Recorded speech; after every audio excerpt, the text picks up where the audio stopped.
தமிழ் தடம் நேயர்களுக்கு வணக்கம். நம்மோடு உரையாட ஊடகவியலாளர் திரு கேப்ரியல் இணைந்திருக்காங்க. வாங்க பேசலாம்.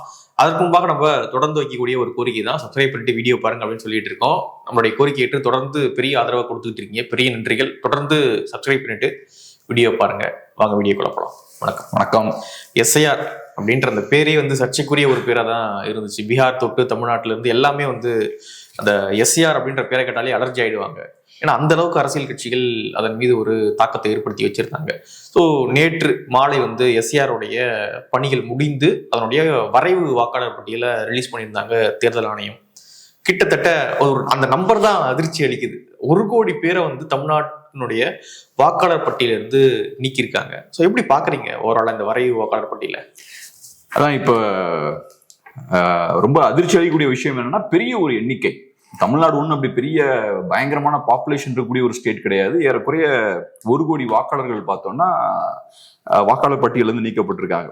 ஸோ ஓவராலா இது வரைக்கும் எஸ்ஐஆர் எங்கெல்லாம் நடத்திருக்காங்களோ அந்த ஸ்டேட்ஸ்லயே தமிழ்நாட்டில் தான் ஹையஸ்ட் பெர்சன்டேஜ் வாக்காளர்கள் நீக்கப்பட்டிருக்காங்க. 15.2% வாக்காளர்கள் தமிழ்நாட்டில இருந்து நீக்கப்பட்டிருக்காங்க. குஜராத்ல 14.5, பீகார்ல 8%, வெஸ்ட் பெங்கால்ல 7.6, ராஜஸ்தான்ல 7.7, கோவால 8.4, பாண்டிச்சேரியில 10, லட்சதீப்ல 2.5. ஸோ அந்த வகையில தமிழ்நாடு தான் டாப்ல இருக்கு. அதே மாதிரி டிஸ்ட்ரிக்ட் வைஸ் பார்த்தோம்னா சென்னையில 35% வாக்காளர்கள் நீக்கப்பட்டிருக்காங்க. 35% பெரிய ஒரு நம்பர். ஏறக்குறைய 3ல் ஒருத்தர் நீக்கப்பட்டிருக்காரு. கண்டிப்பா. அதே மாதிரி செங்கல்பட்டுல பார்த்தோம்னா 25%, 4ல் ஒருத்தர் நீக்கப்பட்டிருக்காரு. 4ல் ஒரு பெயர் நீக்கப்பட்டிருக்கு. அதே மாதிரி கோவையில பார்த்தோம்னா 20%, திருப்பூர்ல 23, சேலம்ல 11.9. முக்கியமான விஐபி தொகுதிகள்னு பார்த்தோம்னா கொளத்தூர்ல 1,03,000 வாக்காளர்கள் நீக்கப்பட்டிருக்காங்க. சேப்பாக்கத்துல 89,000, அப்புறம் எடப்பாடியில 26,000 நீக்கப்பட்டிருக்காங்க. ஸோ இந்த விஷயங்கள்லாம் நடந்திருக்கு. பட் இது நம்ம எடுத்த உடனே எதுவும் கான்ஸ்பிரசி தியரிக்குள்ளலாம் போக வேண்டியது இல்லை. தமிழ்நாடை குறி வச்சு நிறைய பேரை நீக்கிருக்காங்கலாம். ஏன்னா லாஜிக் என்னன்னா, இமிகிரேஷன் எங்கெல்லாம் அதிகமா இருக்கும் அங்கெல்லாம் நிறைய பேர் நீக்கப்படுவதற்கான வாய்ப்பு அதிகம். ஏன்னா ஒரு இடத்துல இருக்க மாட்டாங்க, ஷிஃப்ட் ஆகிட்டே இருப்பாங்க, ஆப்சன்ட் நிறைய பேர் அங்க இருப்பாங்க. ஸோ அந்த வகையில பார்க்கும்போது தமிழ்நாடு அட்வான்ஸ்டான ஸ்டேட். இமிகிரேஷன் பார்த்தோம்னா தமிழ்நாட்டில் ரொம்ப அதிகமாகவும் இருக்கு. அதே மாதிரி பீகார் எடுத்துக்கிட்டோம்னா, பீகார் இந்த மாதிரியான ஸ்டேட்ஸ்ல அவுட் இமிகிரேஷன் நிறைய இருக்கும். தமிழ்நாடு மாதிரியான ஸ்டேட்ஸ்ல உள்ள நிறைய பேர் வராங்க. ஸோ அதனாலதான் வேளச்சேரி, கொளத்தூர்ல எல்லாம் பார்த்தோம், வேளச்சேரி, சோழிங்கநல்லூர்லாம் பார்த்தோம்னா அதிகமா நீக்கிருக்காங்க. சோழிங்கநல்லூர்ல கிட்டத்தட்ட 2.5 லட்சம் வாக்காளர்கள். ஆமா, பெர்சன்டேஜ் வைஸ் பார்த்தோம்னா வேளச்சேரியில 40%க்கு மேல நீக்கிருக்காங்க. ஏன்னா அங்க இந்த ஷிஃப்டிங் பாப்புலேஷன் ரொம்ப அதிகமா இருப்பாங்க. ஸோ இந்த விஷயமும் நடந்திருக்கு. இப்ப என்னன்னா, ஒரு சைட்ல ஒரு தரப்பினர் வரவேற்கிறாங்க. இந்த டேட்டா கரெக்டா இருக்கும் பட்சத்துல அதை வரவேற்கக்கூடிய ஒரு விஷயம் தான். ஏன்னா இப்ப 1 கோடி இருக்கக்கூடாத பெயர்கள், 1 கோடி பெயர்கள் அங்க இருக்குன்னா அது சிக்கல் தானே. ஸோ அதெல்லாம் ரிமூவ் பண்ணிருக்காங்க, கிளீன் பண்ணிருக்காங்கன்னா அது கரெக்ட் தான். பட் இருந்தாலும் இந்த ப்ராசஸ் கரெக்டா நடந்திருக்கான்றது நம்ம இப்பவே சொல்ல முடியாது. கொஞ்சம் வெயிட் பண்ணி பார்ப்போம். ஏன்னா இப்பதான் டிராஃப்ட் ரிலீஸ் பண்ணிருக்காங்க. இது வெறும் டிராஃப்ட் தான், ஃபைனல் லிஸ்ட் கிடையாது, வெறும் டிராஃப்ட் தான். ஸோ மக்கள் இனி பார்க்கணும், அவங்களோட ஃபீட்பேக்ஸ் எல்லாம் கொடுக்கணும். அப்பதான் நமக்கு தெரியும் பிரச்சனை இருக்கா இல்லையான்றது. ஸோ இப்போதைக்கு பார்க்கும்போது பெரிய எதிர்வினை எதுவும் அந்த மாதிரி தெரியல. பட் இருந்தாலும் நம்ம வெயிட் பண்ணி பார்ப்போம். பட் இதுல முக்கியமான ஒரு விஷயம் என்னன்னா, ஒரு பெரிய தவறு எங்க நடந்திருக்குன்னு நான் பாக்குறேன்னா, இந்த ப்ராசஸ் அவங்க நடத்துற விதம் ஏதோ எனக்கு கரெக்டா படல. எலெக்ஷனுக்கு முன்னாடிதான் அதை பண்ணணும் அவசியம் இல்லை இல்லையா? கரெக்டா இப்பதான் பண்ணணும் அவசியம் இல்லை. ஒரு 1 இயருக்கு முன்னாடியே பண்ணியிருந்தா இதை ரிலாக்ஸ்டா ஸ்மூத்தா செஞ்சிருக்கலாம். எலெக்ஷனுக்கு முன்னாடி இதை பண்ணும்போது எல்லாத்தையுமே எலெக்ஷனோட கனெக்ட் பண்ணிடுவாங்க. சிலவங்க இதுல கான்ஸ்பிரசி இருக்கும்பாங்க, எங்க தொகுதியை மட்டுமே போக்கஸ் பண்ணி பண்றாங்க. இப்ப நார்மலா ஒரு சாதாரண ஒரு சாமானியன் பாக்கலாம்னு வச்சுப்போம், ஒரு திமுககாரர் பாக்கலாம்னு வச்சுப்போமே, சேப்பாக், கொளத்தூர் 2 இடத்துலயுமே டார்கெட் பண்ணிருக்காங்க. சென்னையில நம்ம தான் ஸ்ட்ராங்கா இருக்கும். சோ நம்ம ஸ்ட்ராங்கா இருக்கிற ஏரியாஸ் எல்லாம் அடி ஹெவியா இருக்கு அப்படின்னு தான் பார்ப்பாங்க. எடப்பாடியில கம்மியான ஆட்கள் தான் நீக்கிருக்காங்க. அந்த மாதிரி சிம்பிளா பாக்குறதுக்கு வாய்ப்பு இருக்கு. ஏன்னா எலெக்ஷன் கிட்ட வரும்போது எல்லாத்தையுமே எலெக்ஷன் வச்சு கனெக்ட் பண்ணுவாங்க. அவங்க இல்ல இமிகிரேஷன் சிட்டிஸ்ல தான் அதிகமா இருக்கும். எடப்பாடியை விட சேப்பாக்கத்துல இமிகிரேஷனோட இம்பாக்ட் அதிகமா இருக்கும். ஏன்னா அது ஒரு சிட்டியில இருக்க முக்கியமான பகுதி. அந்த ஆங்கிள் இருந்து அவங்க பார்க்க மாட்டாங்க. ஸோ அதனால நீங்க ஒரு 1 இயருக்கு முன்னாடியே இதை பண்ணியிருந்தீங்கன்னா இந்த சிக்கலே வந்திருக்காரு. 2வது முக்கியமான விஷயம் என்னன்னா, எதுக்காக எஸ்ஐஆர் பண்றோம்? எஸ்எஸ்ஆரே பண்ணலாமே, எதுக்காக நம்ம எஸ்ஐஆர் பண்றோம்? ஏன்னா எஸ்எஸ்ஆர்ன்றதை பொறுத்தளவுல வாலண்டியரா நம்மளா போய் அங்க அந்த சேஞ்சஸ்லாம் நம்ம கொடுக்குறோம், டேட்டாவெல்லாம் நம்மளா கொடுக்குறோம்.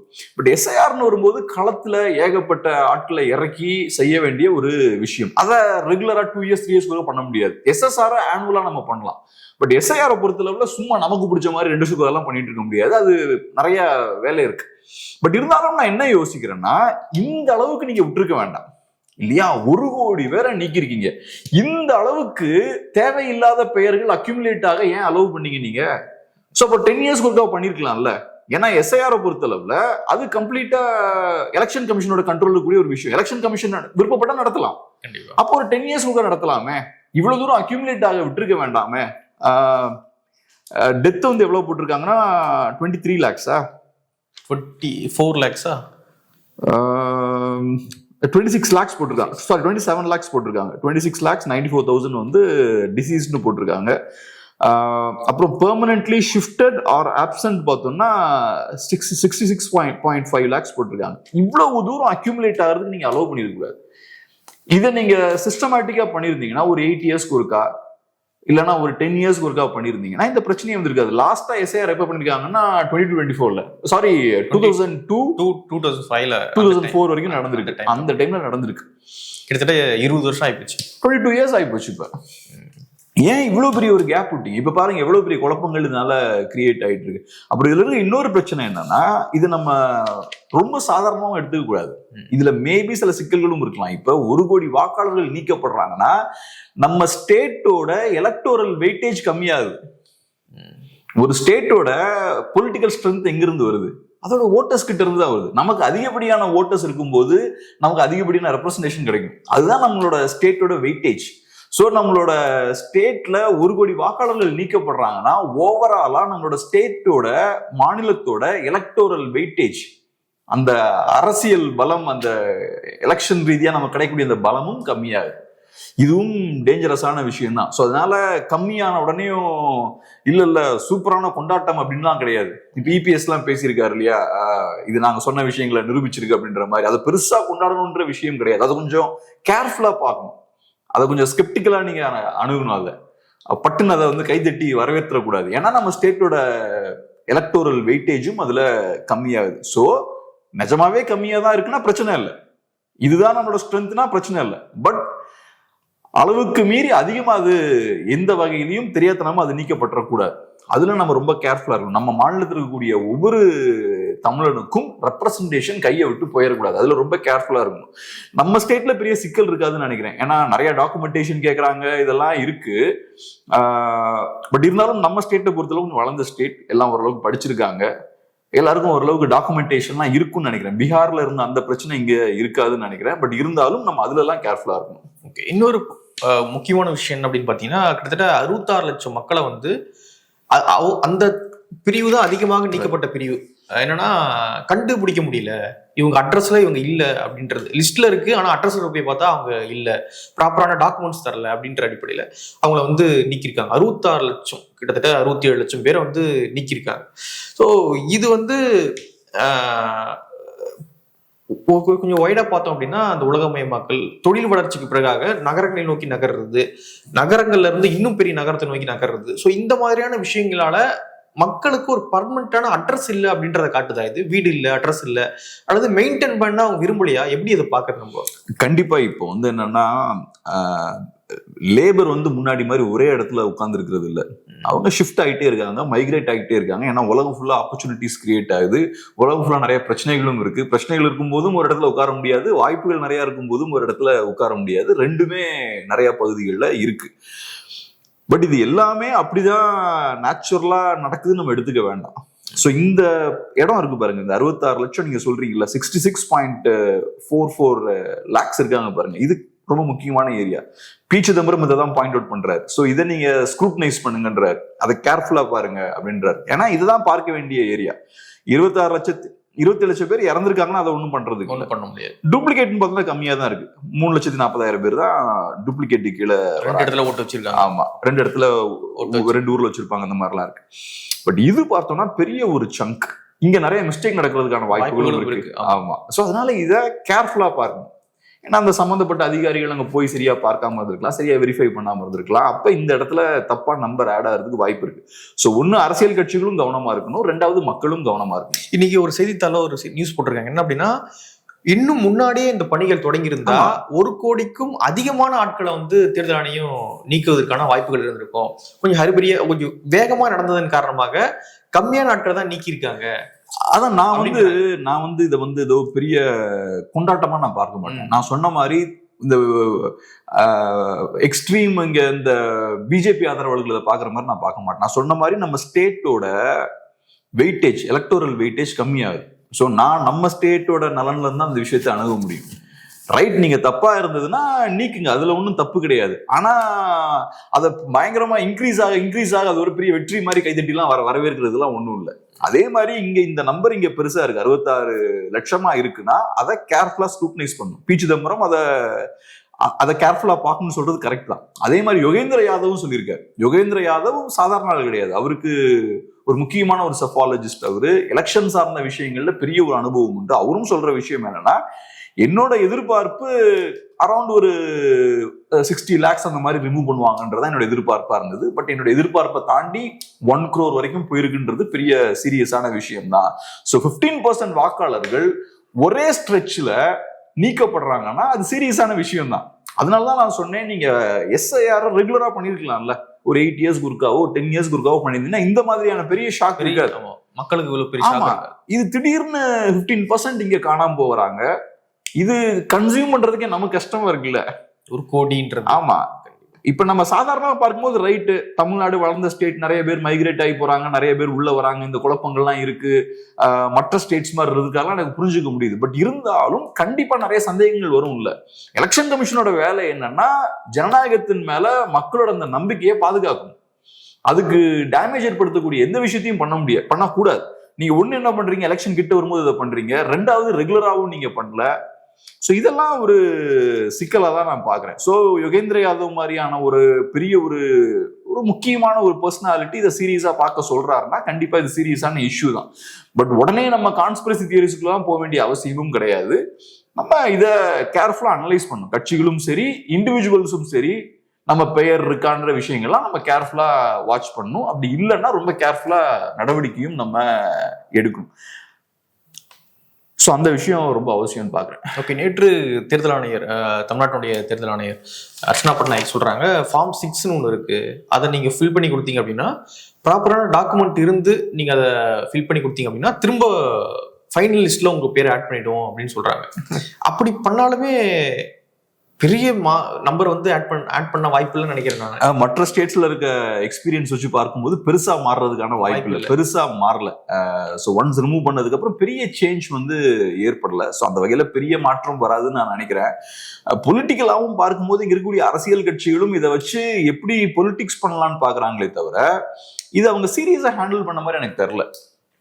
காங்கிரஸா இருக்கலாம், பீகார்ல காங்கிரஸ் இந்த இஷ்யூவை பெருசா எடுத்தாங்க, பெரிய இம்பாக்டை ஏற்படுத்தல. இன்ஃபேக்ட் நீங்க நல்லா நோட் பண்ணி பாத்தீங்கன்னா தமிழ்நாட்டிலே இந்த இஷ்யூ வந்து பெரிய ஒரு பேசு பொருள் ஆகல. மக்கள் மத்தியில பரபரப்பா பேசப்படக்கூடிய ஒரு விஷயமா மாறாது. ஏன்னு எனக்கு தெரியல. SIRன்றது ஏதோ ஒரு வகையில எல்லாரையுமே டச் பண்ணிருக்கு, கண்டிப்பா எல்லாரையும் ரீச் பண்ண ஒரு விஷயம். ஆமா, டைரக்டா ரீச் பண்றது. ஆனா இப்ப யூடியூப்ல எல்லாம் பார்க்கும்போது அதை பத்தி பேசும்போது மக்கள் பெருசா கன்சியூம் பண்ண மாட்டேங்கிறாங்க, ரசிக்க மாட்டாங்க, என்ன இது அப்படின்ற மாதிரி போறாங்க. ஆமா, ஆக்சுவலா என்னோட அனுபவம் இது வரைக்கும் எப்படின்னா, ஒரு மக்கள்ல டைரக்டா அஃபெக்ட் பண்ணக்கூடிய விஷயங்கள் அது வந்து யூடியூப்லயும் ரிஃப்ளெக்ட் ஆகும், சோஷியல் மீடியாலயும் ரிஃப்ளெக்ட் ஆகும். நான் பாக்குறேன் ட்விட்டர்ல அதை பத்தி டிஸ்கஷனே ஒண்ணுமே இல்ல. யூடியூப்லயும் பார்த்தோம்னா இதை பத்தி பேசுறத பெருசா மக்கள் என்ஜாய் பண்ணல, கன்சியூம் பண்ணல. மக்கள்ன்றதை விட எதிர்கட்சியா இருக்கக்கூடிய திமுக, பாஜகவுக்கு எதிர்கட்சியா இருக்கக்கூடிய திமுகவே இதை பெருசா கொண்டு போல. 1 கோடி பேர் அப்படின்ற அந்த விஷயத்த அப்போ பேசினாலே தவிர ஒரு 2 மணி நேரம் பேசினாங்க, அதுக்கப்புறம் அவங்க டிஸ்கஷனாவே அதை கொண்டு வரல. ஸோ இப்ப திமுகவும் பார்த்தோம்னா போராட்டங்கள்லாம் நடத்துறாங்க, பட் அதை ஒரு பேசு பொருளா மாற்ற முடியல அவங்களால. பேருக்கு ப்ரொடெஸ்ட் எல்லாம் பண்றாங்களே தவிர பெரிய ஒரு மக்கள் இஷ்யூவா எல்லாத்தையும் கொண்டு போக முடியல. எதிர்கட்சியா இருக்கும்போது நிறைய இஷ்யூஸை பெருசா கொண்டு போனாங்கல்ல, அந்த மாதிரி கொண்டு போக முடியல. மேபி அதுக்கான காரணம் இதா கூட இருக்கலாம். என்னன்னா, தமிழ்நாடை பொறுத்தளவுல எலெக்ஷன்ல ஃப்ராட் நடந்திருக்குன்ற விஷயத்த ஒரு 10 years-ஆவே பேசிட்டு இருக்காங்க. ஒவ்வொரு தடவையும் பிஜேபி ஜெயிக்கும் போது இவிஎம் ஏதோ பண்ணிட்டாங்க, அதை எங்கேயோ கோல்மால் பண்ணிட்டாங்க, இந்த கோல்மால் பண்ணிட்டாங்கன்ற விஷயத்த ரெகுலரா பேசிக்கிட்டே இருக்காங்க, எல்லா இடத்துலயும் பேசிட்டு இருக்காங்க. ஒருவேளை இது கேட்டு கேட்டு பழகிருச்சோன்னு தெரியல. இப்பவும் இந்த இஷ்யூவை பத்தி பேசும்போது இங்க திமுக ஆதரவாளர்கள் அந்த ஆங்கிள் தான் போறாங்க. எஸ்ஐஆர்ல பாருங்க 1 கோடி பேரை நீக்கியிருக்காங்க, சோ அதனால இப்படி இருக்குமோன்ற ஆங்கிள் தான் அவங்க கொண்டு போறாங்க. சோ இந்த கதையை கேட்டு கேட்டு பழகினால இப்ப 1 கோடி பேர் நீக்கப்பட்டிருக்காங்கன்றதும் பெரிய ஒரு சர்ப்ரைசிங்கான விஷயமா தெரியலையான்னு தெரியல எனக்கு மக்களுக்கு. பட் அது கூட ஒரு ஃபேக்டரா இருக்கலாம். பட் எனக்கு ரொம்ப ஆச்சரியமா இருக்கு. பொதுவா மக்களை டைரக்டா டச் பண்ணக்கூடிய எல்லா விஷயங்களுமே சோசியல் மீடியால ஒரு பரபரப்பை கிரியேட் பண்ணும். இந்த இஷ்யூ பார்த்தோன்னா பெருசா பரபரப்பை கிரியேட் பண்ணல. மேபி அது இப்படியும் இருக்கலாம். என்னன்னா களத்துல மக்களுக்கு பெரிய பாதிப்பு இல்லாமலும் இருக்கலாம். சோ களத்துல மக்களுக்கு பெரிய பாதிப்பு இல்ல, மேபி பெரிய அளவுல பிரச்சனைகள் இல்லை அப்படின்றனால பெரிய கோவங்கள் வெளியில வரல, பெரிய அந்த பரபரப்பு வெளியில வராமலும் இருக்கலாம். மேபி இருக்கலாம், எனக்கு தெரியல. பட் வெயிட் பண்ணி பார்ப்போம். இப்பதான் டிராஃப்ட் ரிலீஸ் பண்ணிருக்காங்க, பார்ப்போம். இன்னொன்னு என்ன அப்படின்னா, இப்போ 1 கோடி பேரை முன்னாடி வந்து 6.5 கோடி இருந்தாங்க வாக்காளர்கள். இது முடிஞ்சு வரைவு வாக்காளர் பட்டியல 5.5 கோடியா மாறிட்டாங்க. 1 கோடி பேர் நெருக்கி பார்த்தா நீக்கி விட்டாங்க. இப்போ பர்சன்டேஜா எலெக்ஷன் நடக்கும்பொழுது தமிழ்நாட்டுடைய பர்சன்டேஜ் இன்க்ரீஸ் ஆக வாய்ப்பு இருக்கு. வாய்ப்பு இருக்கு. ஆமா, பீகார்லயும் அப்படிதான் நம்ம பார்த்துருக்கோம். பீகார்ல அதுவும் ஒரு ஃபேக்டர். ஆமா, பீகார்ல அதுவும் ஒரு ஃபேக்டர். அதே மாதிரி பெர்சன்டேஜ் வைஸ் இன்க்ரீஸ் ஆக வாய்ப்பு இருக்கு. ஏன்னா இப்ப இந்த 1 கோடி பேர் வந்து கள்ள ஓட்டெல்லாம் நம்ம மைனஸ் பண்ணா கூட ஐடியலா இருப்பாங்க, செயல்படாம ஐடியலா இருப்பாங்க. ஸோ அப்போ வந்து ஓட் பர்சன்டேஜ் கம்மியாகிறதுக்கு வாய்ப்பு இருக்கு. இப்போ இதெல்லாம் ரிமூவ் பண்ணும்போது, கிளீன் பண்ணும்போது ஓட் பர்சன்டேஜ் கண்டிப்பாக அந்த இன்க்ரீஸ் ஆகும். அதுக்கான நிறைய வாய்ப்பு இருக்கு. ஓகே, இப்போ தமிழ்நாட்டில் வந்து ஒரு 10 கோடி பேர் இருப்பாங்க அப்படின்னு சொல்லப்படுது. சரியான நம்பர்ஸ் தெரியல. 10 கோடி, 8 கோடி, 12 கோடி இஷ்டத்துக்கு சொல்றாங்க. ஒரு 10 கோடின்னு வச்சுக்கோங்க. 10 கோடி மக்கள் வாழக்கூடிய ஒரு தமிழ்நாட்டில் 5.5 கோடி பேர் தான் ஓட்டு போட போறோம். 5.5 கோடி பேருடைய விருப்பத்துல தான் ஒரு ஆட்சி வரப்போகுது. முழுமையான எல்லோருமே ஓட்டு போடல. அதாவது ஓட்டு போடக்கூடிய அந்த வயது வந்த எல்லோரும் ஓட்டு போட்டு ஒரு கவர்மெண்ட்டை தேர்ந்தெடுக்க போறது கிடையாது. பாதிக்கு பாதி தான் ஓட்டு போட்டு தேர்ந்தெடுக்க போறோம் அப்படின்ற ஒரு சிஸ்டம் இருக்குல்ல. இதுல எல்லா சிஸ்டம்லயுமே நிறைய பிரச்சனை இருக்கு. பட் இருக்கிறதுல ஓரளவுக்கு பெஸ்டான சிஸ்டம் நினைக்கிறேன். எனக்கு தெரிஞ்சு நம்ம கிட்ட சிஸ்டம் ஓகேவான ஒரு சிஸ்டம் தான். இவ்வளவு பெரிய ஒரு ப்ராசஸை டெவலப் பண்ணது பெரிய விஷயம் தான். அதெல்லாம் ரொம்ப நாளா தமிழ்நாட்டோட பாப்புலேஷன் 6 கோடினே சொல்லி ஓட்டிட்டு இருந்தேன். அப்புறம் தான் இப்ப கேட்டா 8க்கு மேல இருக்குன்றாங்கல்ல. 10ன்றாங்க, 12 கூடன்றாங்க. இந்தியா ஃபுல்லாவா? இல்ல தமிழ்நாட்டுல மட்டுமே 12 இருக்காங்க. 12ன்றாங்க. ஓகே, அது சரியான அத நம்பர் தெரியல. அதான் மத்திய அரசு வந்து மக்கள் தொகை கணக்கெடுப்பு நடத்த போறாங்க அடுத்த வருஷம். ஆமா, அப்ப தெரிஞ்சிடும். ஏன்னா நமக்கு ஒன்றும் ஃபெர்டிலிட்டி ரேட்லாம் ரொம்ப ஒன்றும் ஹையா இல்லை. ஸோ அதனால அவ்வளவு பெருசாலாம் இன்க்ரீஸ் ஆகிறதுக்கு வாய்ப்பு இல்லை. பட் மைரேட் ஆகுறாங்களே பீகாரி. ஆமா, கரெக்ட். ஸோ அதனால நான் எப்படி பாக்குறேன்னா, இந்தியன் டெமோக்ரஸி ஒரு வைப்ரண்டான ஒரு டெமோக்ரஸியை தான் பாக்குறேன். மக்களுக்கும் பொலிட்டிக்ஸ்க்கும் ஏதோ கனெக்ஷன் இருக்கு. நீங்க மக்களை பொலிட்டிக்கல் ப்ராசஸ்ல இருந்து ஐசோலேட் பண்ணிட்டீங்கன்னா இந்தியா மாதிரியான ஒரு நாட்டை நீங்க ஸ்மூத்தா ரன் பண்ண முடியாது. ஏன்னா நம்ம ஏற்கனவே நம்ம பேசியிருக்கோம், அரௌண்ட் ஒரு 27% மக்கள் பார்த்தோம்னா 200 ரூபாய்க்கு கீழே சம்பாதிக்கிறாங்க ஒரு நாளைக்கு. அதுலயும் கீழே இருக்கிற ஒரு 15-10% வந்தோம்னா 100 ரூபாய்க்கு கம்மியா சம்பாதிக்கிறாங்க. எனக்கு தெரிஞ்சு 25% வந்து 100 ரூபாய்க்கு கீழே சம்பாதிக்கிறாங்க நினைக்கிறேன். ஏதோ ரொம்ப டிராஸ்டிக்கான டேட்டா இருக்கு. ஒரு வீடியோ நம்ம பார்த்தா எனக்கு மறந்துச்சு அந்த டேட்டா இப்ப. ஸோ ரொம்ப குறைவான ஊதியம், வாழ்வாதாரம் இருக்கக்கூடிய ஒரு நாடு. ஸோ இப்படிப்பட்ட ஒரு நாட்டுல நீங்க ஈஸியா மக்களை வந்து ஐசோலேட் பண்ணிட முடியாது. ஏதோ ஒரு வகையில் நீ அவங்களோட என்கேஜ் ஆகிக்கிட்டே தான் இருக்கணும். அவங்கள ஓரளவுக்கு ஒரு கண்ட்ரோல்ல வைக்கணும்னா அவங்களோட இந்த பொலிட்டீஷியன்ஸும் பொலிட்டிக்கல் சிஸ்டமும் அவங்களோட என்கேஜ் ஆகிட்டு தான் இருக்கும். அதை இந்த மெத்தட் ஏதோ பண்ணுதுன்னு தான் நினைக்கிறேன். இவ்வளவு தூரத்துக்கு எல்லாரையும் இந்த ஓட் போட வச்சு உள்ள கொண்டு வரதே பெரிய விஷயம் தான். இந்தியாவில் எனக்கு தெரிஞ்சு பெரிய ஒரு சாதனையா தான் நான் பாக்குறேன். அதனாலதான் இவிஎம் வச்சு ஜெயிச்சிட்டாங்கலாம் சொல்லும் போது எனக்கு அதுல சந்தேகங்கள் இருக்கு. நீங்க மேலையா இல்ல சொல்றவங்க மேலையா? சொல்றவங்க மேலதான். ஓகே, கொஞ்சம் ஃப்ராட் பண்ணலாம். எப்பவுமே எலெக்ஷன்ல ஃப்ராடு தானே கொஞ்சம் நடக்கும். எல்லா கட்சிகளும் பண்ணுவாங்க, கள்ள ஓட்டு, திருட்டு ஓட்டு, அதுதான் ஒண்ணு பண்ணுவாங்க. பட் ஓவராலா நீங்க மக்கள் எல்லாம் காங்கிரஸுக்கு ஓட் போடுறாங்க, ஆனா பிஜேபி ஜெயிச்சுக்கிட்டே இருக்குன்னா அதை அலோவ் பண்ணிக்கிட்டே இருக்க மாட்டாங்க. ஏன்னா மக்கள் காங்கிரஸுக்கு ஓட் போடுறாங்கன்னா அதுக்கு ஒரு காரணம் இருக்கும். அந்த காரணத்தை மதிக்காம பிஜேபியே பவருக்கு வந்துகிட்டே இருந்தா அந்த காரணம் ஒரு பெரிய கோபமா மாறிடும் மக்களுக்கு. மக்கள் அது பிரதிபலிக்கும், வாயிலாகி வெடிச்சிடும் அது. ஸோ அதனால அந்த முட்டாள்தனத்தை யாரும் பண்ண மாட்டாங்கன்னு நினைக்கிறேன். அப்படி பண்ணவும் சாத்தியம் இல்லைன்னு நினைக்கிறேன். அப்படி செஞ்சாச்சுன்னா களத்துல வந்து ஸ்டேபிளா இருக்காது பொலிட்டிக்கல் சிச்சுவேஷன். ஏன் அதை சொல்றேன்னா, யூரோப் மாதிரி கூட கிடையாது இந்தியா. இந்தியால ஒரு 30% மக்கள் பார்த்தோம்னா ரொம்ப ரொம்ப மோசமான ஒரு பொருளாதார சிச்சுவேஷன்ல இருக்காங்க. அவங்களுக்கு சின்ன பிளக்சுவேஷன் இருந்தாலுமே, சின்ன பாதிப்புகள் இருந்தாலுமே அடி பெருசா வரும். நம்ம நினைப்போம் அவங்களோட ஒரு 20 ரூபா தான் கம்மியா இருக்கு, அவங்களோட இன்கம் 20 rupees கம்மியா இருக்குன்னு நம்ம நினைப்போம். ஆனா அது அவங்களுக்கு ஏற்படுத்தக்கூடிய தாக்கம் பெருசா இருக்கும். அந்த 20 ரூபா ரிடக்ஷனே பெரிய தாக்கத்தை ஏற்படுத்தும். அதனால நீங்க பொலிட்டிக்கல் சிஸ்டம்ல இருந்து இந்தியாவில் இருக்கக்கூடிய நிறைய மக்களை நீங்க ஈஸியாலாம் எக்ஸ்க்ளூட் பண்ணிட முடியாது. அதுல நிறைய சிக்கல் இருக்கு. அடுத்தாக எலெக்ஷன் வரப்போகுது, வரைவு வாக்காளர் பட்டியலை ரிலீஸ் பண்ணிட்டாங்க. தேர்தல் கட்சி அரசியல் கட்சிகளுமே வந்து தங்களுடைய இந்த தொடர்கிட்ட இருந்து விருப்ப மனுக்களை வாங்கக்கூடிய வேலைகளை ஈடுபட்டு இருக்காங்க. எல்லா கட்சியிலும் அதை வாங்கிட்டு இருக்காங்க. குறிப்பாக வந்து அதிமுக அலுவலகத்திலையும் வந்து விருப்ப மனுக்களை தொண்டர்கள் வாங்குறாங்க. அப்போ ஒரு முக்கியமான செய்தி என்ன போடுறாங்க அப்படின்னா, மந்தமாக காணப்பட்டது, அதிமுகவுடைய தொண்டர்களுக்கு விருப்ப மனு வாங்கவே வந்து விருப்பம் கிடையாது. ஸோ அந்த மாதிரிலாம் வந்து போட்டுட்டு இருக்காங்க. ஸோ எப்படி பாக்குறீங்க இந்த விருப்ப மனு வாங்குறது? இது வந்து ஒரு ப்ரொபகேண்டா தான். எல்லா இடத்துலயும் அதிமுக வீக்கா இருக்காங்க அப்படின்ற ஒரு இமேஜை கிரியேட் பண்றதுக்கான ஒரு முயற்சி தான். அதிமுக அப்கோர்ஸ் நிறைய இடங்கள்ல வீக்கா தான் இருக்காங்க. பட் இவங்க பொட்ரே பண்ற அளவுக்கு அவங்க வீக்கா இல்ல. அதிமுகவோட ஓட் ஷேர் கம்மியா இருக்கு, ட்ரெடிஷனல் ஓட்டர்ஸ் எல்லாம் கொஞ்சம் பேர் வெளியே போயிருக்காங்க, அதெல்லாம் ரைட்டு. ஆனா இவங்க பொட்ரை பண்ற அளவுக்கு அதிமுக வீக்கா இருக்குன்னு நான் பார்க்கல. இவங்க கொஞ்சம் ஓவர் எக்ஸாஜரேட் பண்ணி எல்லா இடத்துலயும் எங்கெல்லாம் சான்ஸ் கிடைக்குதோ எல்லா இடத்துலயும் அதிமுக வீக்கா இருக்குன்றத ப்ரொஜெக்ட் பண்றாங்க. இப்ப விருப்பமனு வாங்க விருப்பம் இல்லைன்னா அதுக்கு அர்த்தம் என்ன? அதிமுககாரங்கெல்லாம் வெற்றியில அவங்களுக்கு நம்பிக்கை இல்லை, அதிமுக கண்டிப்பா தோத்துருன்னு நினைக்கிறாங்க, அதனால எல்லாருமே ரிவர்ஸ் போறாங்கன்னு பாக்குறாங்க. ஆக்சுவலா இந்த விருப்பமனு கொடுக்குற இந்த பிசினஸே பார்த்தோம்னா அது ஒரு ப்ரொபகேண்டாக்காக தான் எல்லா கட்சியும் பண்றது. நிறைய பேர் வந்து வாங்கி நிறைய ஒரு கூட்டத்தை காட்டி அதுல ஒரு கலகலப்பை கிரியேட் பண்ணுவாங்க. அப்பதான் சண்டைக்கு எல்லாம் தயாரா இருக்காங்கன்ற மாதிரி ஒரு இமேஜை ஏற்படுத்தும். ஸோ அதுக்கு இந்த மாதிரி ஒரு விஷயம் பண்றாங்க. ஆனா அன்பார்ச்சுனேட்லி இது வந்து பார்த்தோம்னா எல்லா இடத்துலயும் இப்போ ஒரு மாதிரியான ஒரு நரேட்டிவ் பில்டிங் ஓடிக்கிட்டே இருக்கு. எதை எடுத்தாலும் ஒரு நரேட்டிவ் பில்டிங். ஸோ அதிமுக ட்ரெடிஷ்னலான ஒரு பார்ட்டி. எலெக்ஷன் டைம்ல கண்டிப்பா கேம்பெயின் பண்ணுவாங்க. களத்துல அவங்களோட பிரசன்ஸ் கண்டிப்பா இருக்கும்.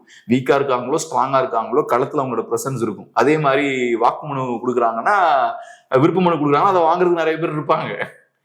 ட்ரெடிஷ்னலா அதை ஒரு கட்சி ட்ரெடிஷ்னலா பண்ணக்கூடிய வேலை இருக்குல்ல, அதை எல்லாத்தையும் அவங்க கரெக்டா பண்ணுவாங்க. அதுக்கான கெப்பாசிட்டி திமுகவுக்கு எப்படி இருக்கோ அதே அளவுக்கு அதிமுகவுக்கு இருக்கு.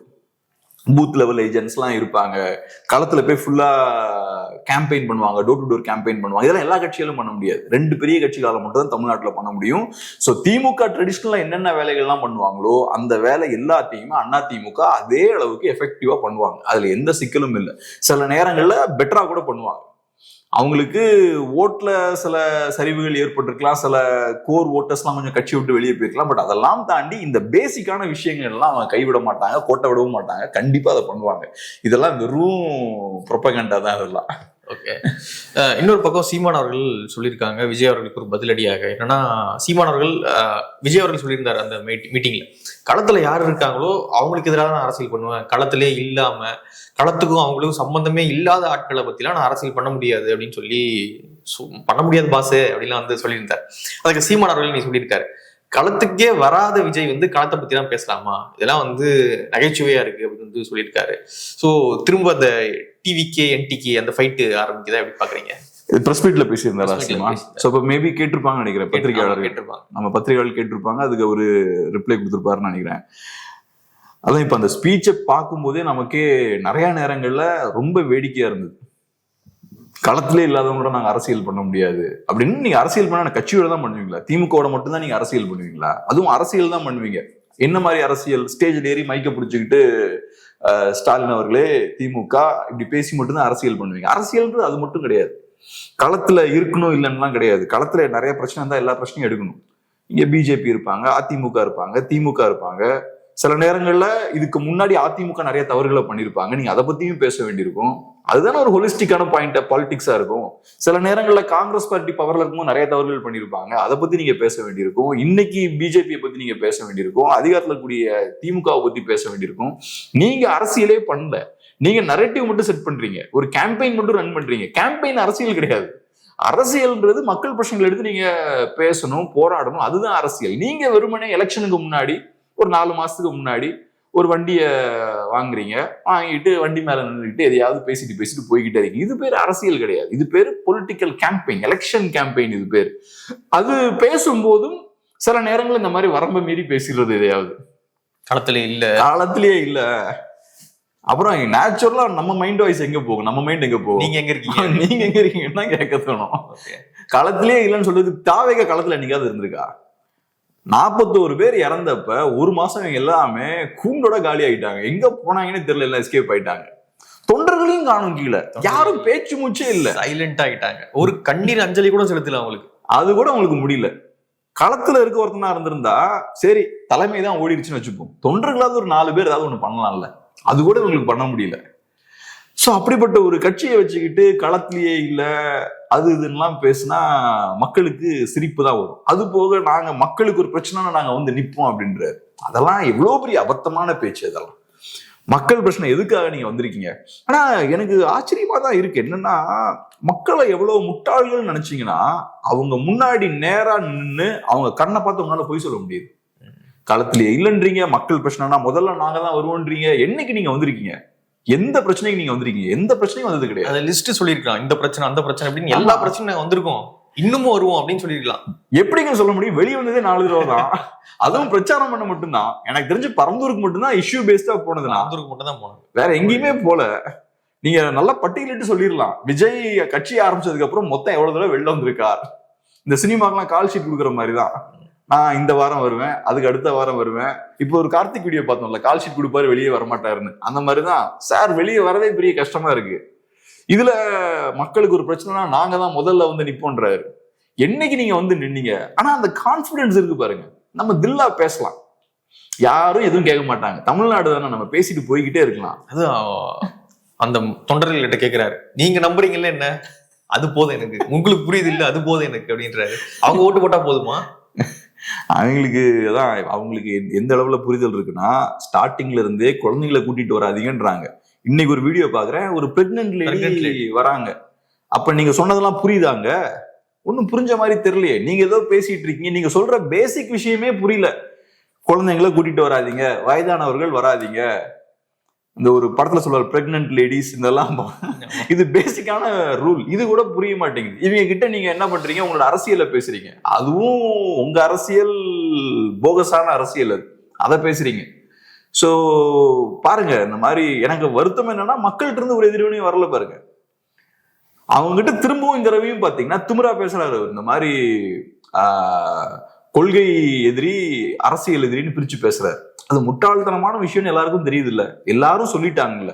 சரி, உங்களுக்கு அறியாமையில நீங்க ஃபர்ஸ்ட் டைம் பேசிட்டீங்க, திரும்ப எல்லாரும் பேசுறாங்கல்ல, உங்களுக்கு தகவல் போய் சேர்ந்துருக்கும்ல, திரும்பவும் கொள்கை எதிரி அரசியல் எதிரி அவங்களுக்கு அந்த அந்த கருத்தை நீங்க புகுத்துறீங்க.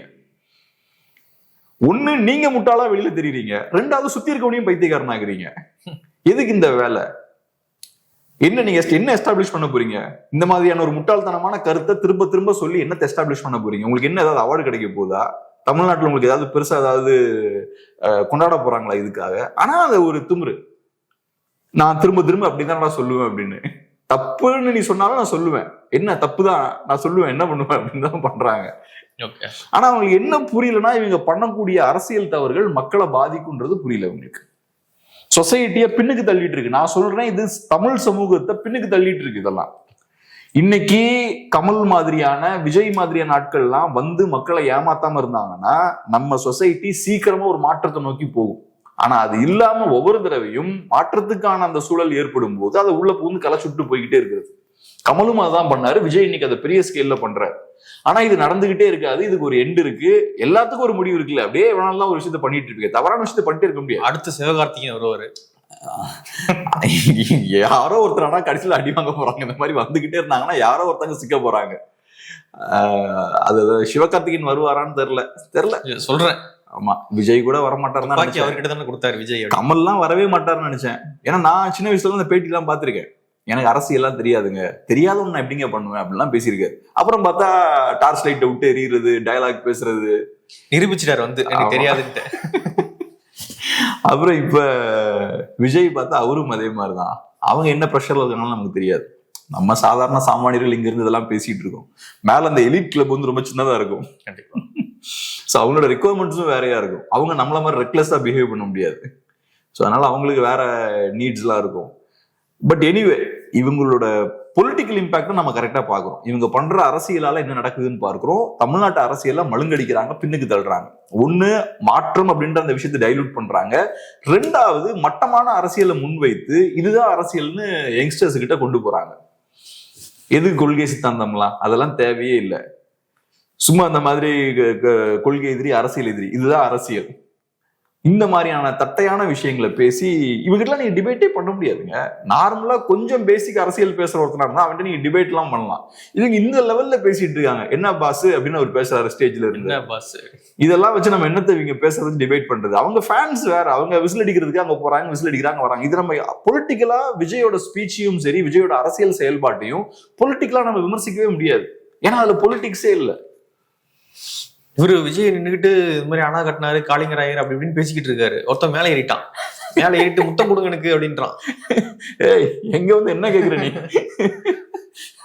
இந்த மாதிரி இருக்கு. ஆமா, அப்புறம் அவங்கள வேற டீல் பண்ணும். ஏய் இறங்குடா இறங்குடா கீழே அப்படின்னு. இப்பதான் பிரச்சனை நடந்திருக்கு.